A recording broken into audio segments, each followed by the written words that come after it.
£767,000. That is $767,000. Auctioneer Christie's said Thursday. The motorized chair used by Hawking after he was paralyzed with motor neuron disease raised £296,750 in a Christie's online auction. It had been expected to fetch up to £15,000. Needless to say, they raised lots of pounds. Yeah, well, money. Lots and lots of money. I guess that's okay, why not? That's what auctions are for. Yes.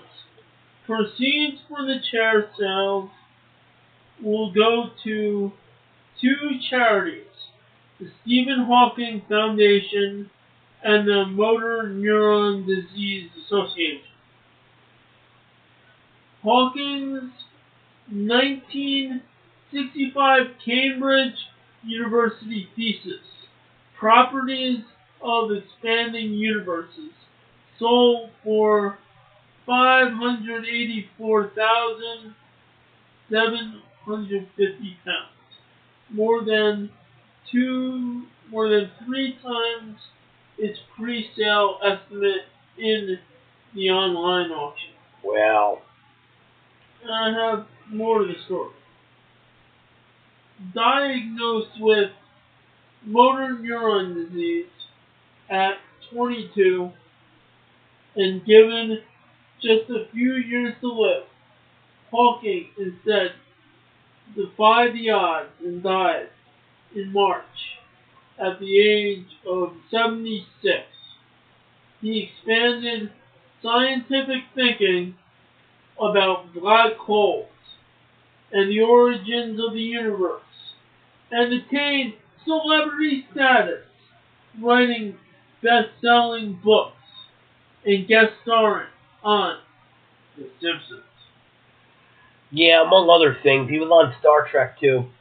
Everybody knew who Stephen Hawking was. He was a global personality, household name since the 80s. His book, A Brief History of Time, I believe, was featured in many, many pop culture references. Wasn't he also on that show Big Bang Theory? Maybe so. A script from one of his appearances on the animated TV show sold for £6,250 in the sale of 22 Hawking items, while a collection of his medals and awards raised £296,750. Could I say that again? Up to you. £296,750. Could you talk like that again, except talk about The Undertaker and Yokozuna? Just really quick, just so I hear what that sounds like. Now about to enter the ring, weighing in at 650 pounds, from Japan, Yokozuna, Yeah, that was his character. I mean, the guy was Samoan, that's what I heard. versus from Death Valley. No, that's Cactus Jack. Never mind. Also known, The Undertaker. Well, you were doing it like the announcer, but I mean, it sounds a lot more like Paul Bearer to me. I don't know. I was hoping you would threat Yokozuna and tell him how The Undertaker was going to put him in a casket. But never mind. Let's go on to the next story. You're the high-pitched. Oh. Okay. Yeah. Well, I don't know how we got into the Young Undertaker and Yokozuna when we're talking about Stephen Hawking. It's just Well, the reason why is the pitch of your voice reminded me of the promoter or manager Paul Bearer for a moment there, and I was disoriented. That's why it was. Sorry about that. Didn't mean to insinuate the other thing. God rest Paul Bearer. He was a very good manager. Yeah, he was a wonderful, vicious little monster. We'll miss him. Yes. Hawking's daughter, Lucy, said the sale gave admirers of his work the chance to acquire a memento of our father's extraordinary life in the shape of a small selection of evocative and fascinating items. And the article ends as Hawking's children hope to preserve his scientific archive for the nation. Christie's is handling the negotiations to hand it over to British authorities in lieu of inherited tax. Man, that was fascinating. Whew.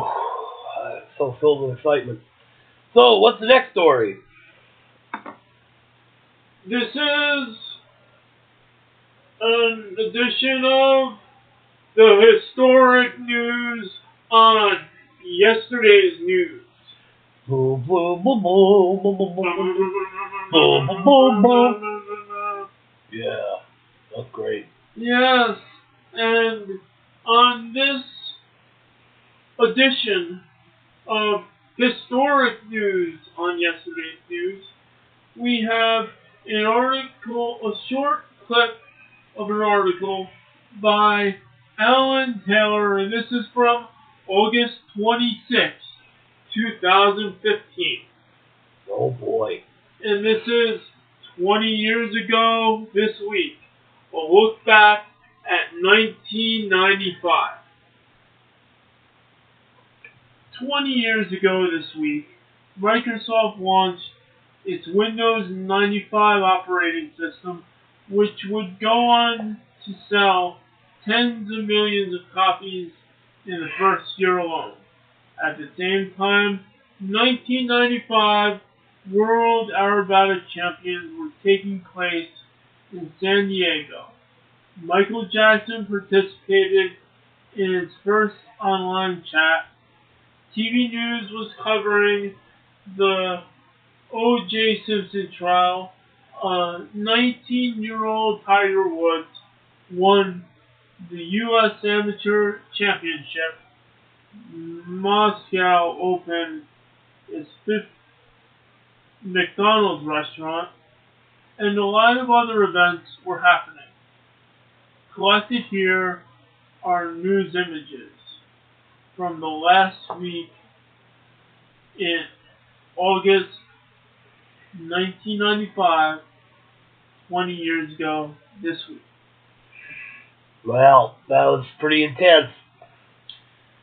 That's a pretty notable day in history. Well, yes, on one picture they have Bill Gates with Jay Leno. Fascinating. They have, I think, what would be Times Square. I don't want to. That doesn't look. You know, some of these are historic news pictures, but I will get to one of them. What? Well, actually, I'm going to get to none of them. Well, that was a historic story, wasn't it? That was a historic story, but they have like different pictures, and it's a very good thing to check out. It's at theatlantic.com. This is yesterday's news with Joe Vexter and Curtis Bearhart. I'm Curtis Bearhart here. An emissary from the Okonuts Network, a parallel brand to the Joseph Vivaldi brand. We have lots of nice channels over there at the Okonuts Network. One of them is called Oakwood's Afternoty. The first, it'll be for audiobooks, in case you're wondering, and the first audiobook on there is going to be called Malforia, Volume 1, and that's by Richard Andrew Olkus and David Michael Lockwood Jr., and that's going to be coming out real soon. On another channel is Quantum Posy. That's the name of the channel. It's a spoken word poetry channel, and we have the spoken word CD, Machinations of the Cybernetic Phantom God, featuring the poetry of Richard Andrew Olkus, and the production of Bunny Stick. And last but not least, we have, sorry kids, a little bit of that liverwurst and onions bubbling up. And then you have... liverwurst and onions? What were you eating before? I just told you, liverwurst and onions. It's the greatest thing ever. They should make a liverwurst and onions museum. I'd had liverwurst before, but onions up? I'm not a good thing. Well, maybe one day you'll wake up. We'll just have to wait. Maybe I'll see the light. Yeah, so speaking of light and darkness, we have Temporality Shadow, which is a paranormal podcast on the Okonuts Network. The host is a spirit radio, and the co-host reads in spirit radio. And then you hear our recording of the sweep of the AM band, and then you get to play on the Spreaker app. You get to set it to slow playback to hear those sweeps and search with us for vocal anomalies. Are there spirits talking on there? Is it just rubbish? It's for believers and skeptics alike, so check it out. The Okonuts Network. Audiobook, poetry, spoken word, game design, paranormal investigations, and talk.